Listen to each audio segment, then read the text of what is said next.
Another matter or another issue that comes up in inferential statistics testing has to do with types of errors.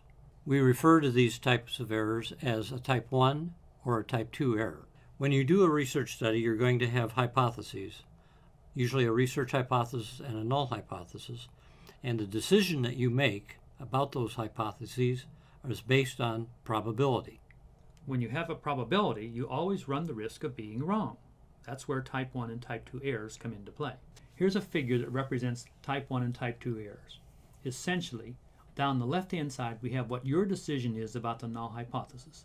Across the top is what the true state of the condition is in the population. Unfortunately, we never know what the true state is in the population. We're just going to make an informed decision based upon our study. But notice on the left, your decision is either to reject or accept the null hypothesis. And the true state of the condition is, in the population, either the null is true or the null is false. If in fact the null is false in the population and you reject the null, you've made a correct decision. But wait, what if the null is true and you reject it? You've made an error of the first type. What if the null is true and you accept the null? You've made a correct decision. But wait, what if the null is false and you accept the null? That's to say there's something going on and you decide there is nothing going on or there is no relationship. You've made a type 2 error or a beta error. Let's look a little bit further to illustrate these. This was your correct decision because HO is false and you rejected HO, so you've actually made the correct decision. What happens here?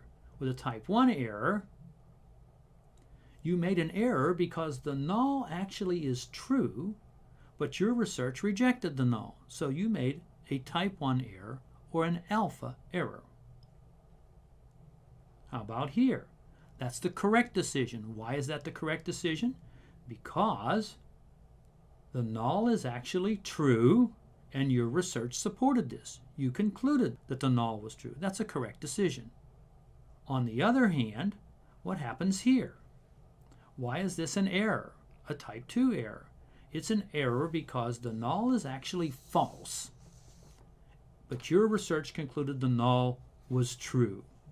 Let's try a couple more quick illustrations. These are both correct decisions.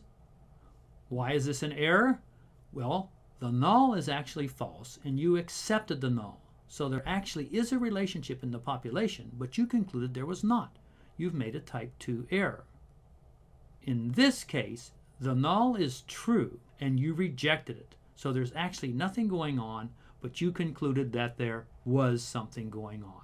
In conclusion, you can only potentially make a type 1 error when you reject the null.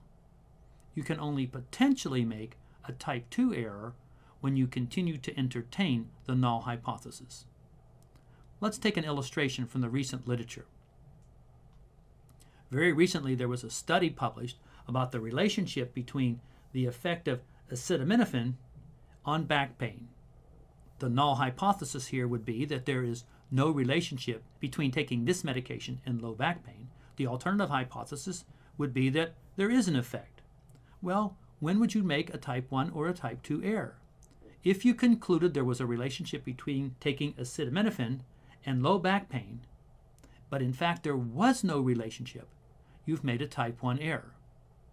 On the other hand, if you concluded that there was no relationship between taking acetaminophen and low back pain, when in fact there really was, you've made a type 2 error.